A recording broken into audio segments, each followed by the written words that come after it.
Well, well, well. Hello, folks. Kenn Rashad, HBCU Sports Live on this April 14th, 2021. Joined by my partner in crime, Kendrick and Marshall, senior editor for HBCU Sports. Kendrick, it's been a while. People have been asking that we do this on a regular basis, and at some point we'll eventually get to it. But we'll make some guarantees at some point. But a lot has happened, especially over the past week, with respect to one particular individual, Connell Maynor of Alabama A&M. The good news is that Alabama A&M finally got a chance to play a football game after 3-4 postponements due to COVID-19 protocols. But they finally had a chance to play against Jackson State. And let's see, Alabama A&M won that game. Was it? What was the final score? What was the score of that game? 52. Didn't he score like 50? 52-43. I mean, the score is irrelevant. I mean, like, we need to rehash that again. You know what I mean? 52-43. It's a fact. No need getting hypersensitive over it. I mean, that was 5 days ago, though. Yeah, okay. I got you. Understood. But Akil Glass went ham, went off. But the story of the week, I think, without question, is Connell Maynor. Connell Maynor was Connell Maynor before the game. Connell Maynor was Connell Maynor during the game. And Connell Maynor was Connell Maynor after the game. I just saw Prime jogging out, and I met him out the field and shook his hand, and he said he looked forward to playing next year, so I do too. That's good news here. That means he is going to stay. If new coach at a new school, what do you think in giving him some advice, if he would have called you, what would you have told him that he had to be careful with? He got assistant coaches. He got NFL coaches. He talked about how good his staff is and how good they are, so I'm sure that he can lean on those guys for advice. So he didn't call me, but, he's the enemy. He's the enemy, I'm not going to give him any advice. You told him to practice at 6 o'clock in the evening. Yeah, I told him, recruit some more 5-stars. You talking about all the 4 or 5 stars you recruited. You're not the only one to recruit 5 stars and 4 stars. We do too. Let's go. We got guys coming back next year too. Yeah, everybody wait for next year. Well, we're playing right now, okay? Everybody like their team at the beginning of the year. Right. So, it is what it is, So I'm going to have some different players out there next year, too. I'm not going to play with the exact same team, So let's go. Bring it. We here. We ain't going nowhere.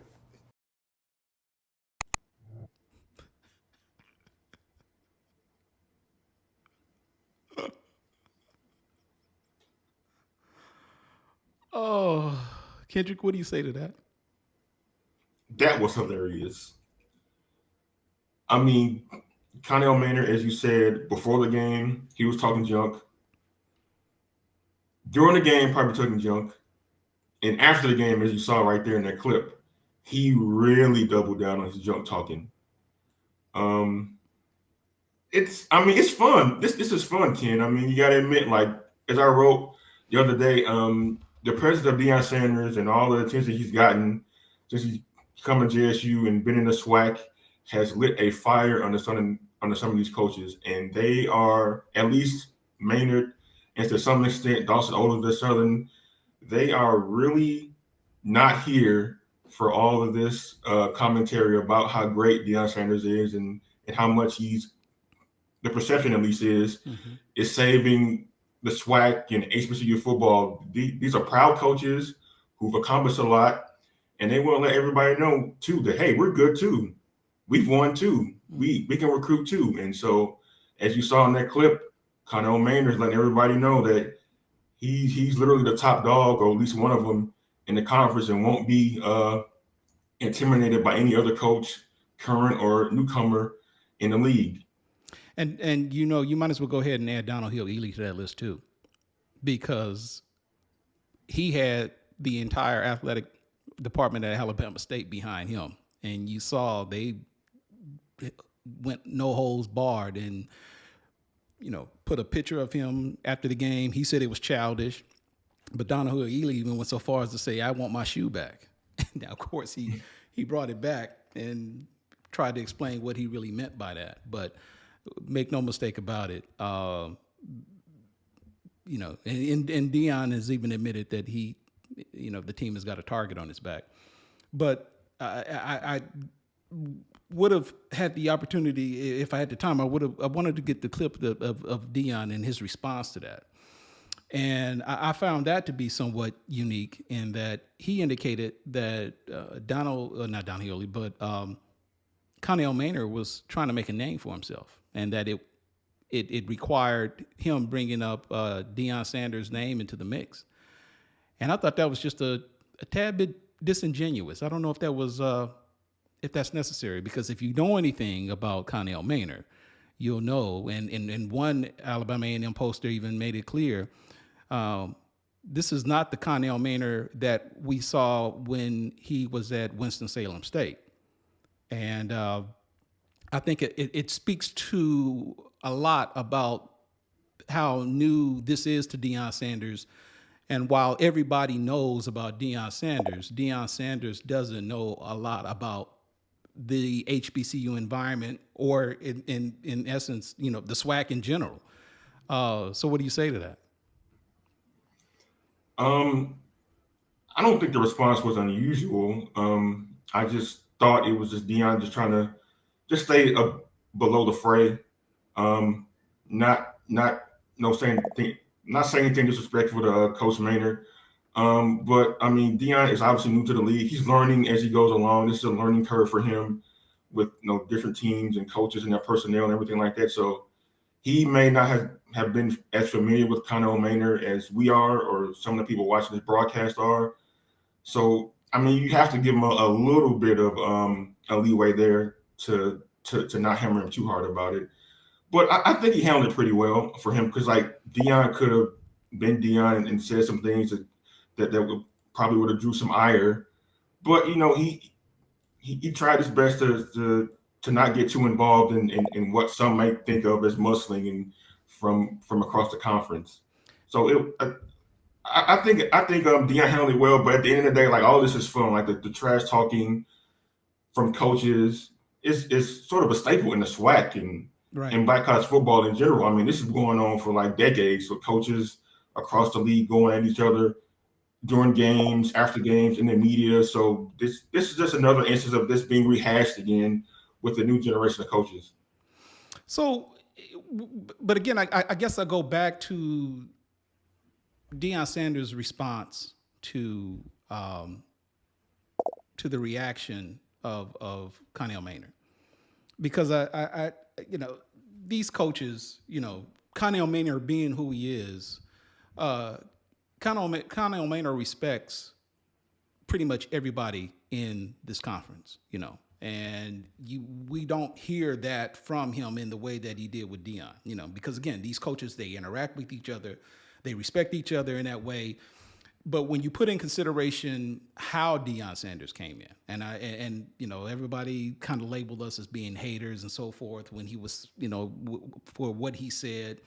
And it wasn't so much about Deion Sanders, the coach, as much as it was about how Deion Sanders came into and the things that he said about the HBCUs, the SWAC in general, and just, even with, the comments about the bowl games and things of that nature.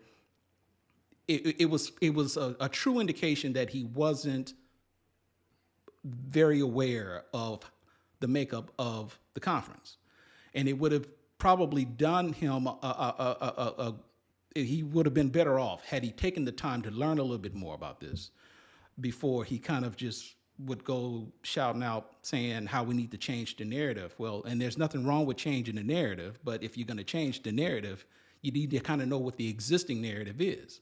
And he didn't take the time to do that. And so that is kind of how we got to this point. And I think, I don't know, I personally noticed Deion has kind of maybe toned it down just a little bit, because maybe he realizes now that the coaches certainly aren't in awe of him. And these SWAC coaches, this is all that they do. And no disrespect to what Deion does, but, when you put it in consideration all of the other things that he already had in place prior to coming to Jackson State, he still has his podcast and he's doing all these other things and so forth. One can make the argument that you're not really 100% committed to the head coaching job at Jackson State. That's not a criticism. That's just an observation. When you put in consideration what these other coaches are doing day in and day out. So that's that. But there's still the fall, and he's got more players coming in, and we'll see how that all turns out. But Connell wasn't done. So the Jackson State game is over, and we've got the Magic City Classic coming up. And again, Connell Maynor was Connell Maynor. Coach, before we let you get out of here, obviously, I think your sweatshirt that you're wearing says it all. Magic City Classic. Big game. You see that, Ely? Ely, you see that? Ely, you see that?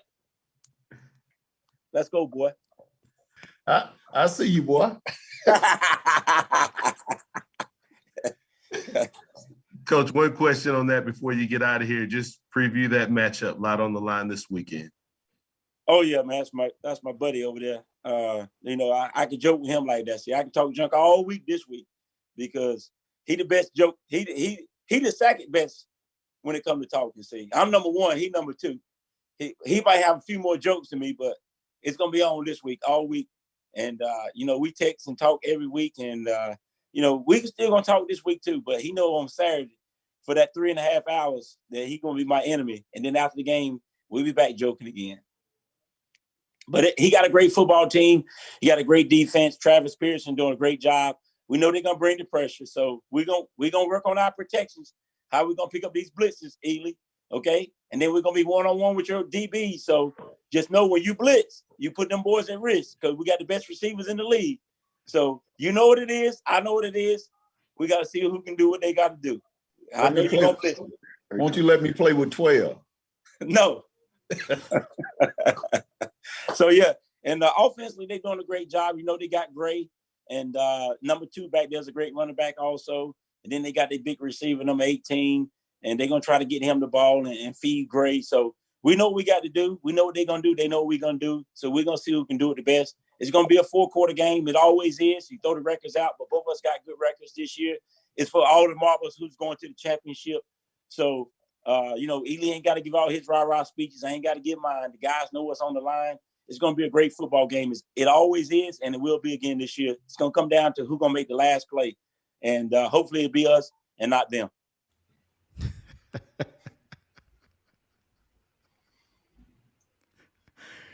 How can you not love that, man? That's nothing made up. That is natural. That is HBCU football at its purest. And it's all those of us who've been following HBCUs all these years. This is nothing new, but to see Maynor is man. Look, I don't know. He's all in, and he is who he is. He's not phony, but he has a genuine respect for the craft of being a football coach, and I think it says a lot. But here's the other thing too about the Magic City Classic. It's a playoff game, and it's going to be played on the same day as the Bayou Classic in Shreveport, and that is taking nothing from it, and yours truly included.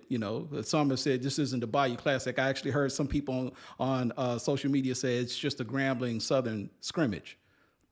I don't know, but it's still for pride. But the Magic City Classic is for all the marbles, and to see Alabama State and Alabama A&M in a position to where they could, one of those teams could potentially represent the SWAC East tells you a lot about the spring season and what we could possibly even look forward to going into the fall. Your thoughts? Yeah, I know Alabama A&M and Alabama State are looking to win the SWAC East for the first time in almost a decade for each of these programs. And so, and the thing about Connell Maynor is that, like, when they played JSU, they hadn't played in a while. And the thing about it that how well coached of a team they were, they came out with pretty much on all cylinders rolling in that first half against JSU, having not played in a couple of weeks. In addition to all the pauses they've had, not on their own accord, but from their opponent's accord, to go out there and put up 50 points and play so well on offense. I mean, the defense struggled a bit at times, but they stepped up late in the game to pretty much put the game away. And it speaks to how good of a coach Connell Maynor has been, not only this season to deal with those challenges of not having to play games week after week, but at the same time, this is his resume, going all the way back to Winston-Salem State and Hampton, where he was successful there, and coming to Alabama A&M and doing the job he's done, excelling in that area and getting the most out of his players, including Aquio Glass, who's turned himself into a pro prospect that's probably going to get drafted here in the not too distant future. So, I mean, Connell Maynor is one of the deans of HBCU football coaches in general, and that was on display Saturday. And I'm pretty sure the Magic City Classic, but between him and Donald Hill-Eley is going to be another great test and another great game for both those programs. One interesting point about this game, and you talked about this before we went live, and I thought it really tells you a lot about still how far we have to go, given everything that's transpired since Deion Sanders came into Jackson State. We'll get to Eddie George being named the new head coach at Tennessee State later, but the Magic City Classic is going to air on what network, Kendrick? It's going to be on ESPNU this week. ESPNU. This is spring. This is clearly the biggest game of the weekend, of all of the games that are being played, arguably speaking, for all the marbles.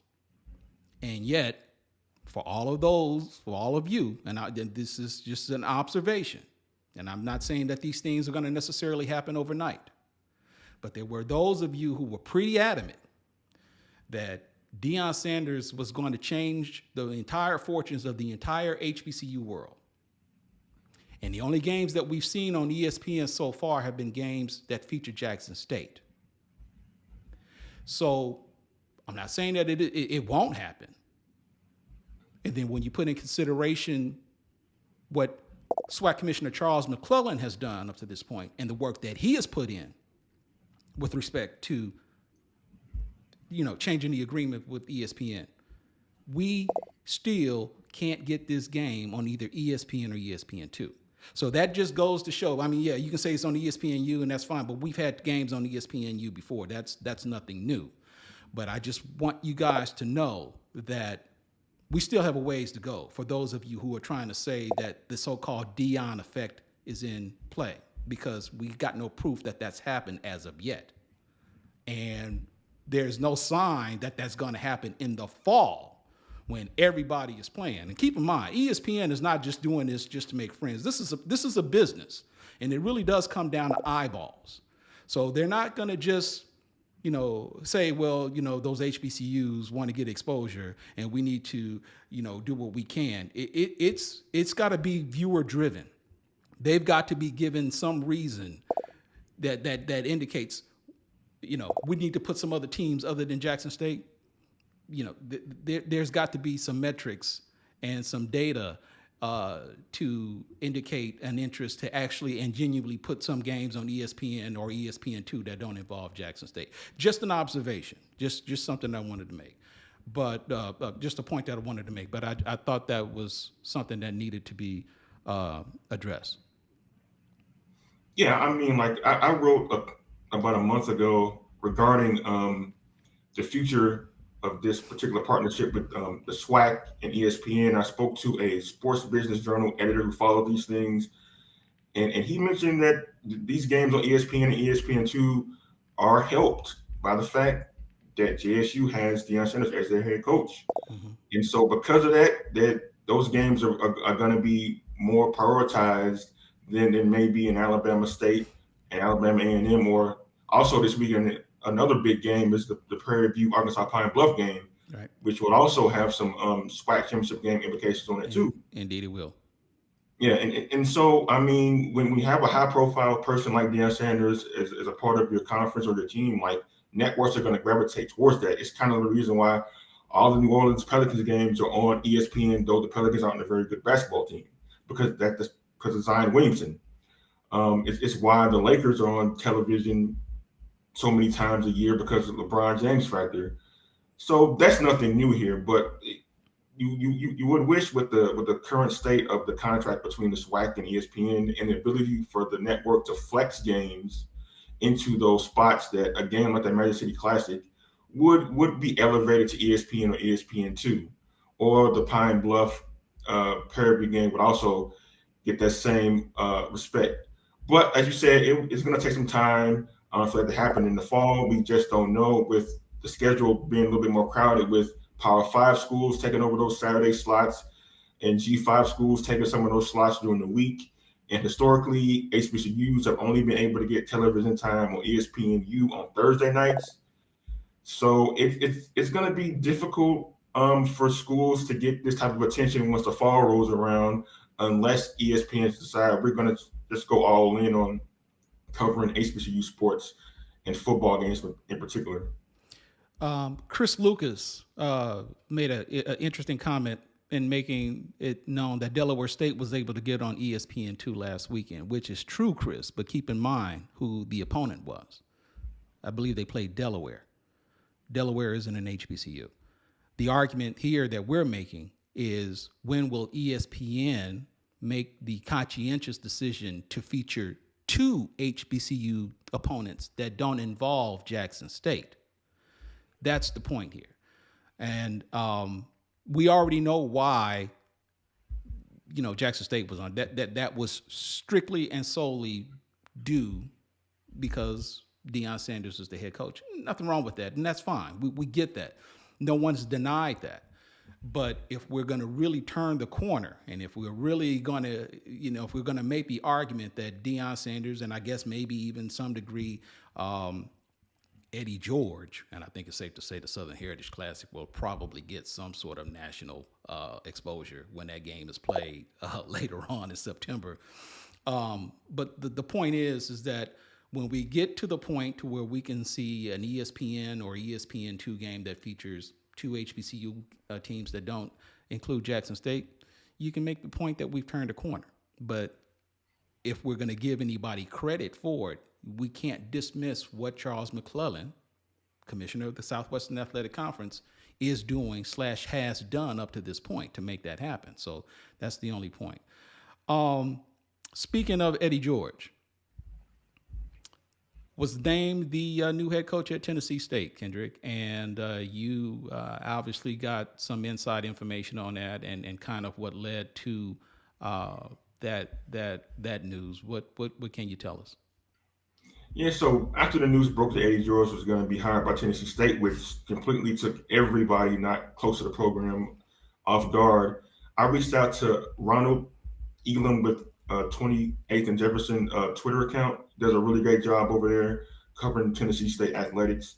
And he mentioned pretty much that the administration at Tennessee State targeted Eddie George because they thought that he could help them financially, bring in donors because of connections to the Nashville area, bringing prospective other interests to the school that they could not secure under Rod Reed, who had been head coach there for 11 years. And so they were going all in with Eddie George to help revitalize the program and also try to get more money into the football program.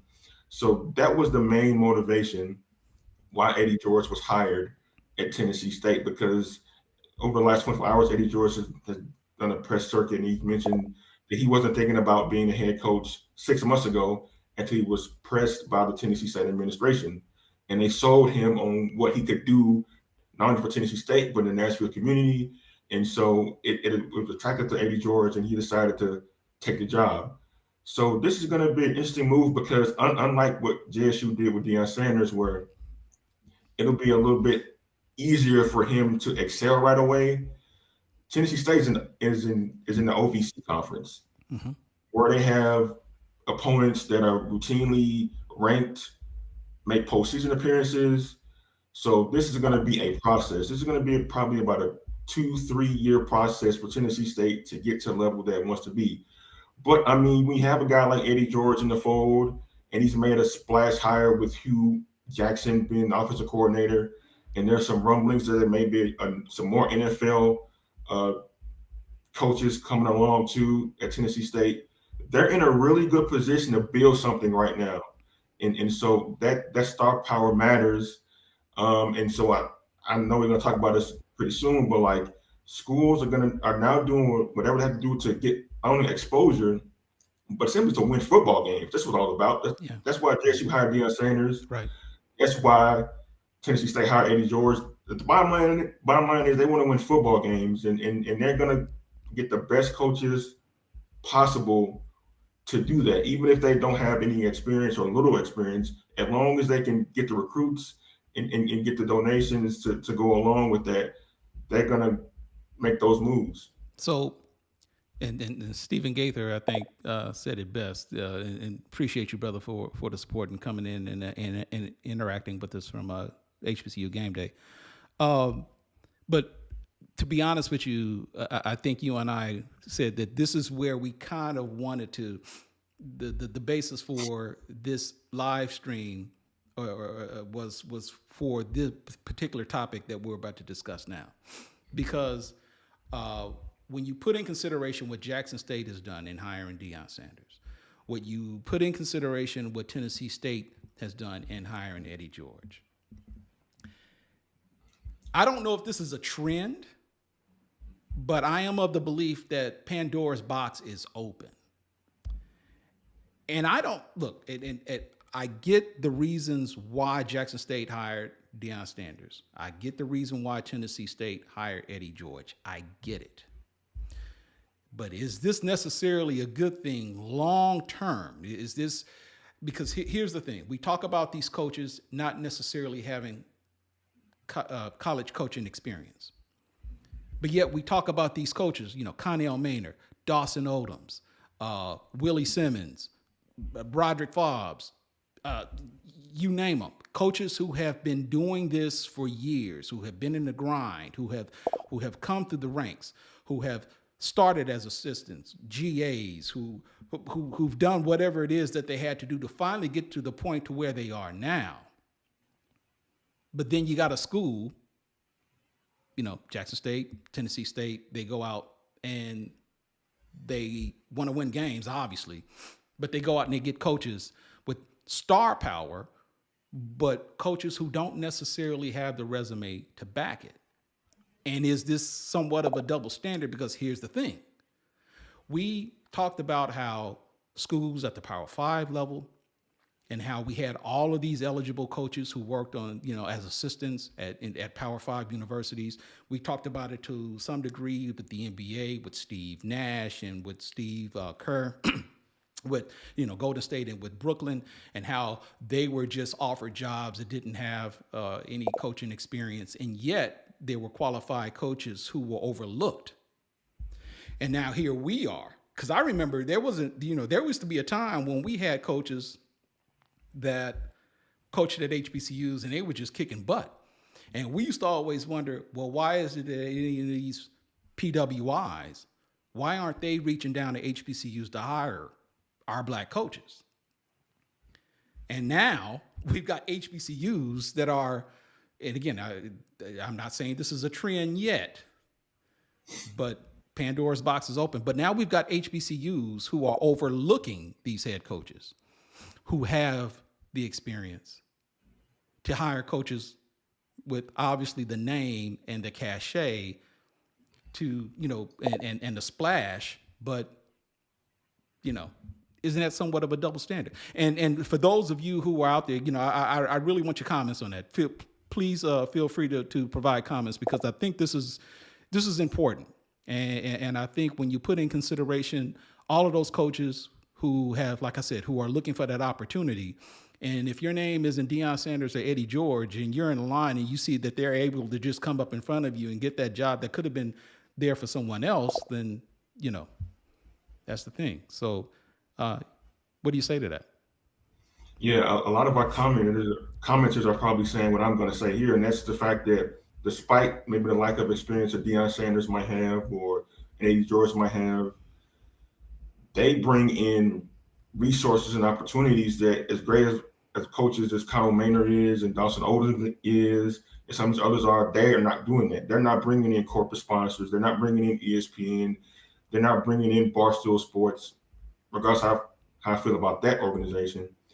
They're not bringing in those types of partnerships that will create the resources that HBCUs have desperately lacked historically to fund their football programs adequately. And so I see like Eddie George and Deion Sanders as sort of like CEOs of these football programs and not necessarily coaches. Because as you see, like both of them have surrounded themselves or in the process of surrounding themselves with more experienced coaches than they are to do all that other stuff. And so is it a trend? I'm not sure. Plus, we got to respect the fact that schools have hired ex-NFL coaches before. Doug Williams comes to mind. Stump Mitchell comes to mind. Pete Richardson had NFL experience in Coach Southern. Harold Jackson was hired at Georgia State. He played in the NFL, coached in the NFL. So there's a history here. But maybe aside from Doug Williams, those other coaches just didn't have the cachet that Deion Sanders and Eddie George has based on their names. And so because of that, they're going to open up doors, opportunities that other coaches, despite their great resumes, just can't do because they don't have the same cachet behind their names. And it's unfortunate that there may be some more deserving coaches might get left behind. But at the same time, you have to realize that like college sports is all about making money. And so if schools can get the best possible people in the position to help their programs make money and win along the way, that's what they're going to do. And we're seeing this example play out at JSU and Tennessee State. Tori Williams says, give me a winning program over glitz and glamour.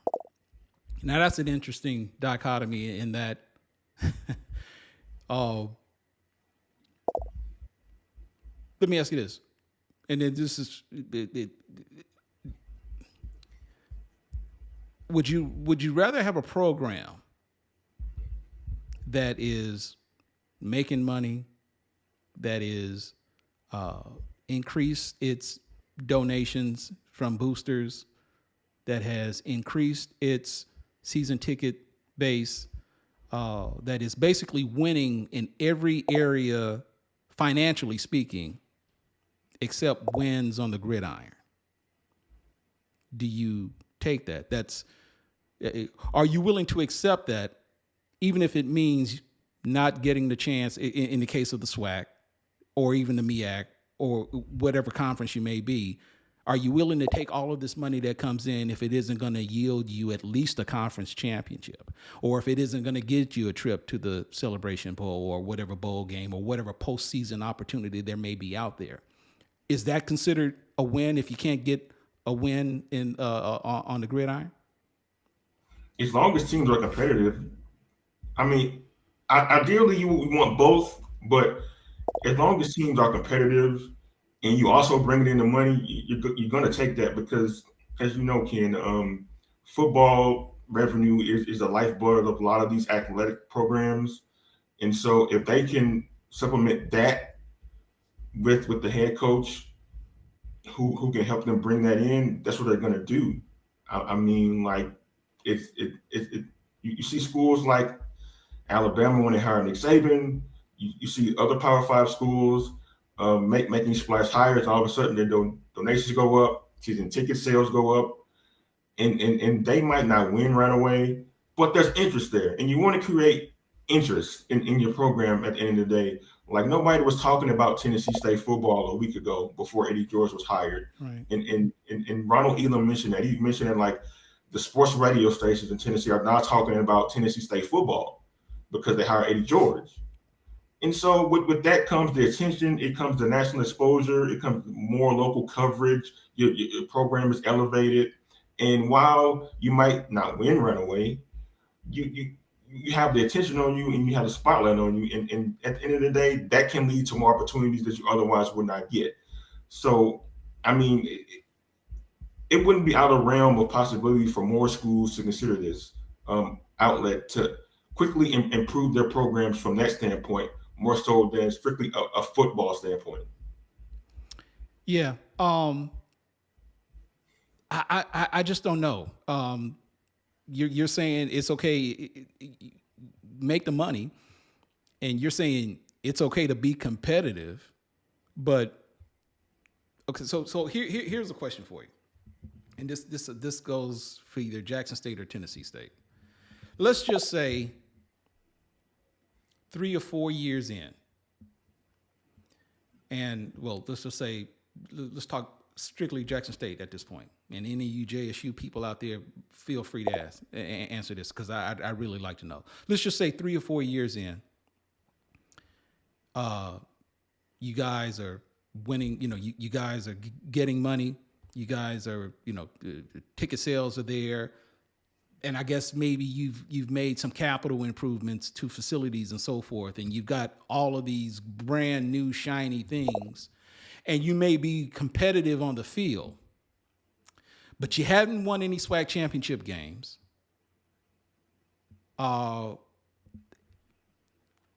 You've lost maybe some games, or maybe you get to the SWAC championship game and you can't get to the Celebration Bowl, but you don't win any championships. Have you won? I'm curious to know that, because here's what I've noticed, and I say this honestly. I don't say this with any animus whatsoever. The one thing I've noticed right now in the play of Jackson State since Deion Sanders has come on, and I may say this jokingly, but I really mean it, that even though they're in the middle of a 3-game losing streak right now, those have been some pretty losses. Would you agree, Kendrick? They've been pretty losses. They're not the type of losses that they've suffered over the past, several years when they went, they were ugly losses. But the the play is exciting. To a certain degree, they've been competitive. I don't know if they haven't really just been any lopsided blowouts, but they've had some big plays. And there appears to be some sort of inspired play since Sanders has taken over. But is that going to be enough in the long term? Because I think you guys are talking about I don't know, indoor facilities, new stadiums. I know that's something that's related to the state and so forth. But there are all of these grand plans at Jackson State right now for new facilities and so forth. And if you can't get a championship, say after 3 or 4 years, was it off or not? I mean, it's too early to tell now, but I mean, they're already winning. Jackson State already winning by the amount of attention the schools getting nationally, by the amount of opportunities they've already received because of the association with Deion Sanders, his branding of himself, and now incorporate the school with that. They're getting opportunities and having doors open for them. Talk about the Under Armour deal that they got. There's some other corporate entities that have reached out to them as well this season, but because of Deion Sanders. So in the short term, they won out. As they're traveling to the football field, their recruiting class speaks for itself. The best in the history of the SWAC, one of the best in the history of the FCS. And so if Deion Sanders is able to continually attract those type of players to his program, that's going to translate into wins. Right. And that's going to be something sustainable. Even if Deion Sanders leaves after 4 or 5 years, the next coach takes over and can continue that run.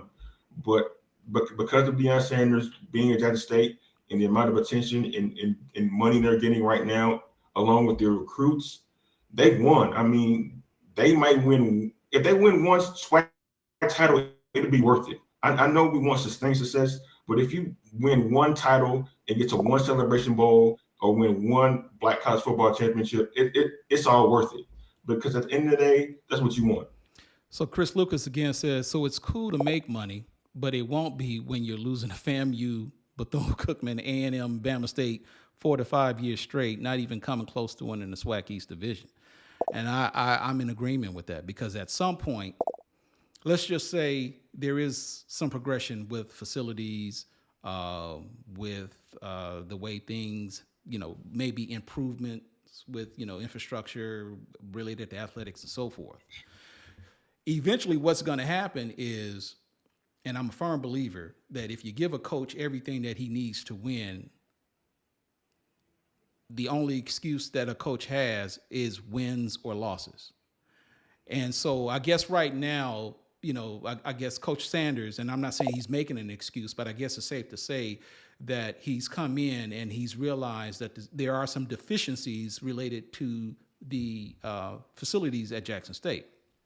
But if he's there over a period of 3 to 4 years, and we're seeing constant improvement in the way things are done with facilities, I don't know, new turf, or whatever the case may be, and you're still losing games, or if there isn't any overall improvement to the point to where you can claim some sort of a championship, at some point that money is going to get old. And if you can't win any games, I'm of the belief that at some point it's not going to be enough, and people are going to want to look on to someone else, especially if you're in a situation and you say there's some school, maybe a rival, or at some point, who may still be winning games and maybe winning championships and may not have nearly the type of facilities that you have. And we've seen this all the time.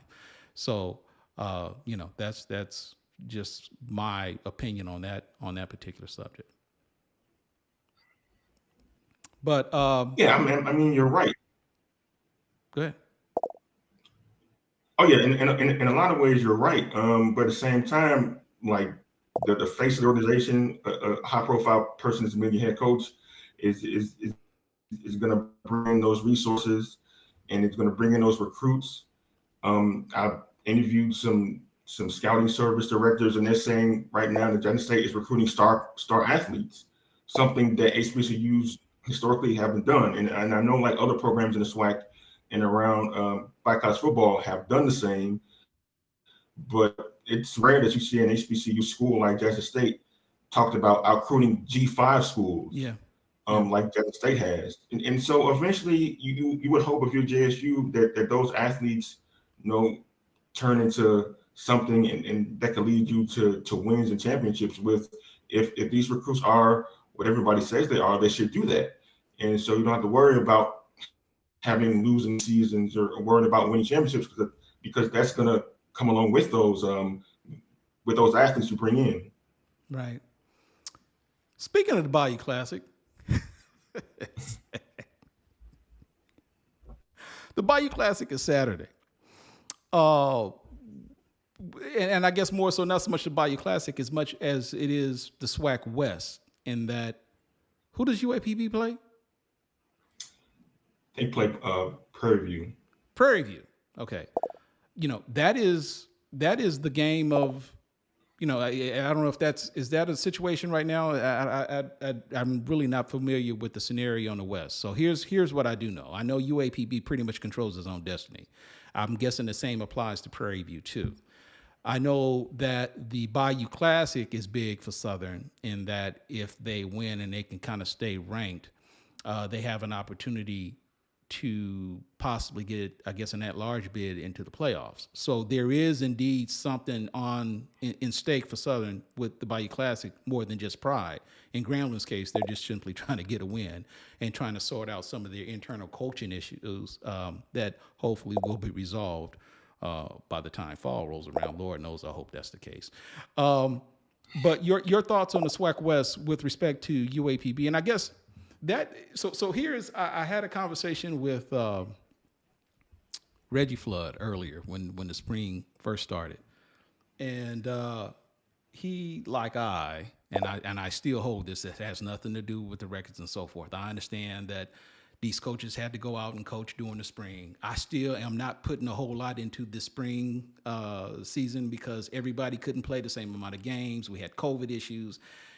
but I understand coaches still have a job to do and they've got to go out there and they win games. But he made a point. He said, there's something to be said about the spring when you have UAPB and Prairie View at that time ahead in the SWAC West, and Alabama A&M, well, that was a contender, but more so in the SWAC West over Grambling and Southern.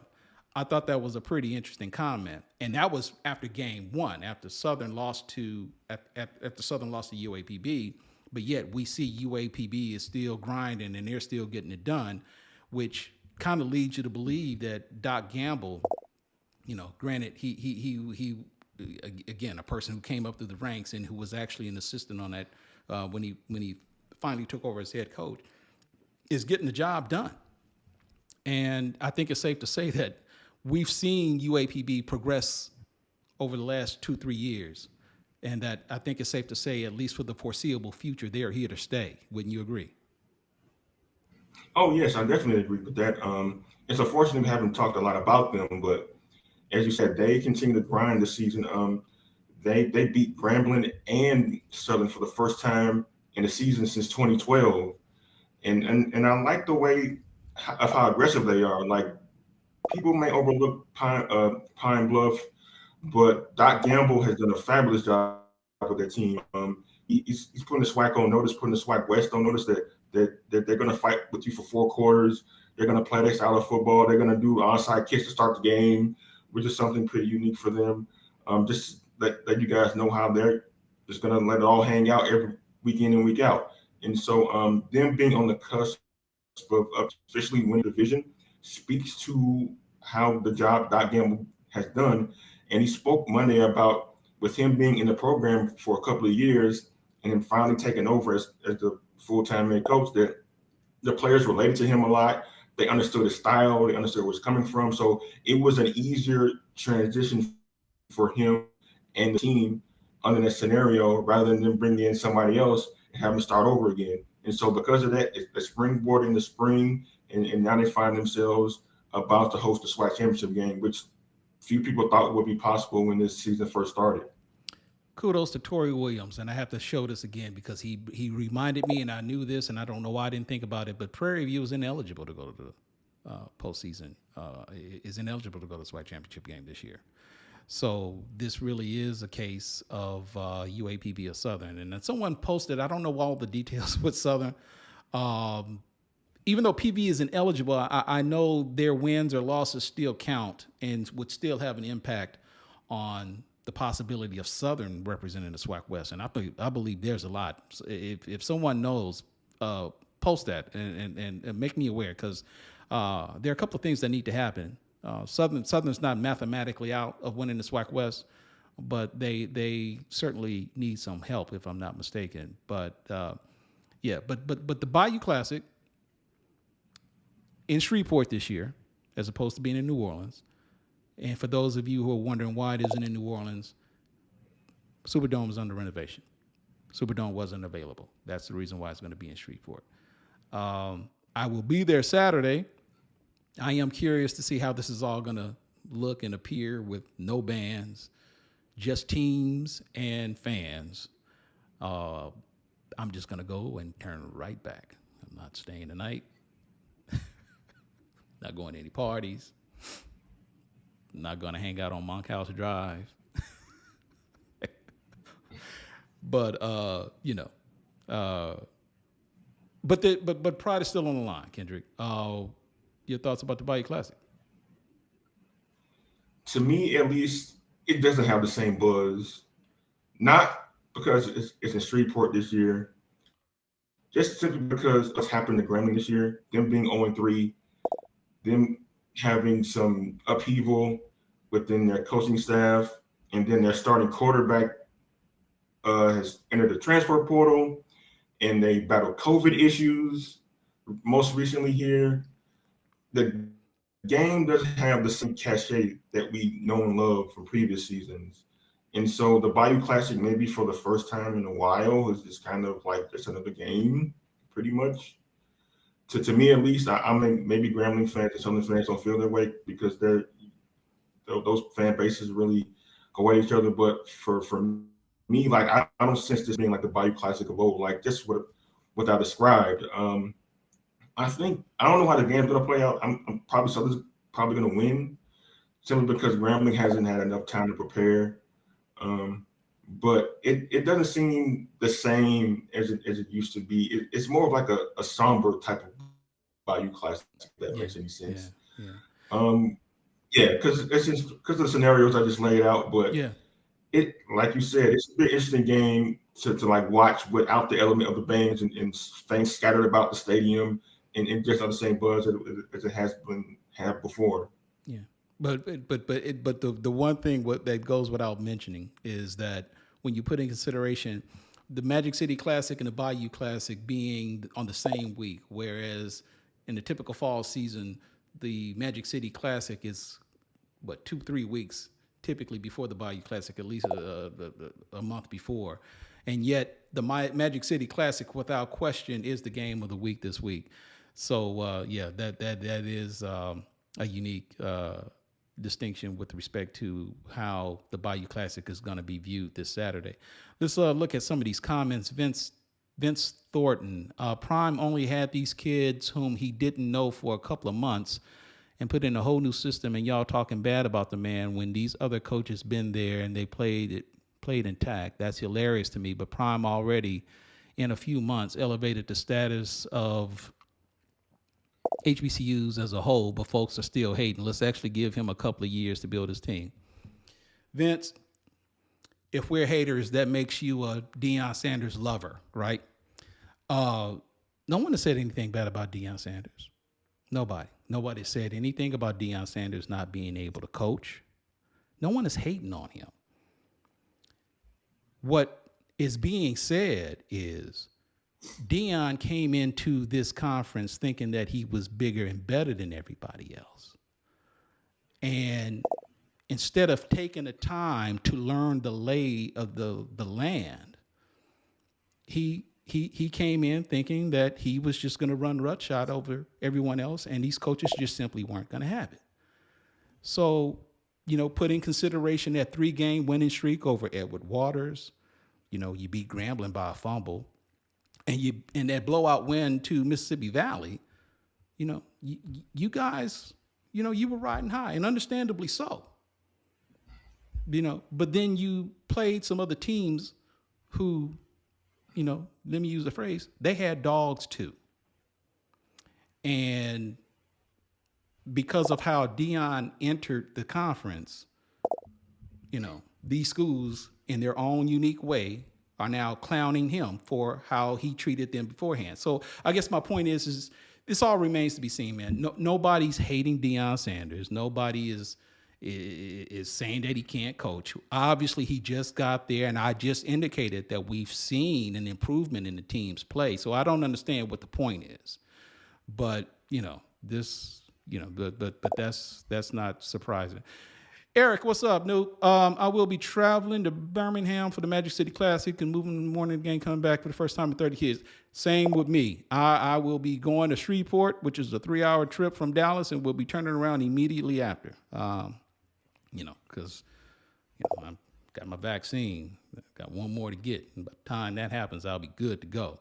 Let me see. Ricky Burton. No bands is rough. It is. And there are literally individuals that I know who just indicated that they just simply aren't going to go for the simple fact that, not having any bands, it kind of takes away from what you would typically expect out of a Bayou Classic or just an HBCU game in general. I get that. Let me see here. Let's see. Would it be fair to allow A&M to go to the SWAC championship only playing 2 games if they beat Alabama State? Well, technically speaking, they did beat Alcorn, right?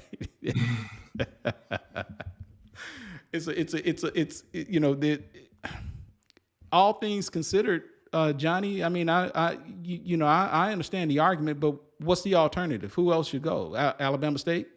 I mean, they control their own destiny. But I don't know if you can't make a case for anybody else in the East. Jackson State lost to both teams. They lost to Alabama A&M and Alabama State. Mississippi Valley, you can't make an argument for them. And Alcorn didn't even play for the East. So, yeah, I think when you put in the situation as is, it is fair, I that's pretty much the way that's the only way you can look at it. I mean, if you just, it's a process of elimination. You can't make you can't make an argument for Valley. You can't make an argument for Jackson State. Alabama State has done what it needed to do to get to this point, and so they're in a position to get them over the top. Let me see here. Southern doesn't have a chance to win the division because UAPB has head-to-head advantage to still top Southern if UAPB does fall to 3-1. Yeah, Southern has to. I think technically speaking, UAPB would have to lose twice, right? Because even a tie, they would have the head-to-head. I think that's pretty much on point. Let's see here.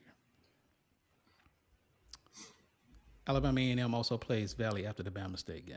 Yeah, okay, but I'm trying to see Valley. I mean, even if Valley loses, or even just say if Alabama A&M loses to Valley, I think they would still have the head-to-head and pretty much everybody over the East, right, Eric? So yeah, I get your point. That pretty much would clinch it, though. I understand what your point is. So Kendrick, I think that's about it, brother. I want to thank you all for taking a few minutes to listen to us rant. You have my promise that we are going to eventually, at some point, we've still got some things Kendrick and I are trying to sort out, schedules and so forth, but we will make this a weekly thing at some point. You have my word on that. I just don't know when, but we will be doing this a lot sooner than later as opposed to the last time we did that. Kendrick, thank you for taking a few minutes, sir. I know it is, 10:30 Central Time. It is past your bedtime, sir. Thank you all for taking a moment to, again, talk to us. And we see you guys the next time. If you're going out to games, Magic City Classic, Bayou Classic, or any games, please be safe and get home safely and continue to social distance and wear your mask. And God bless you all. See you next time.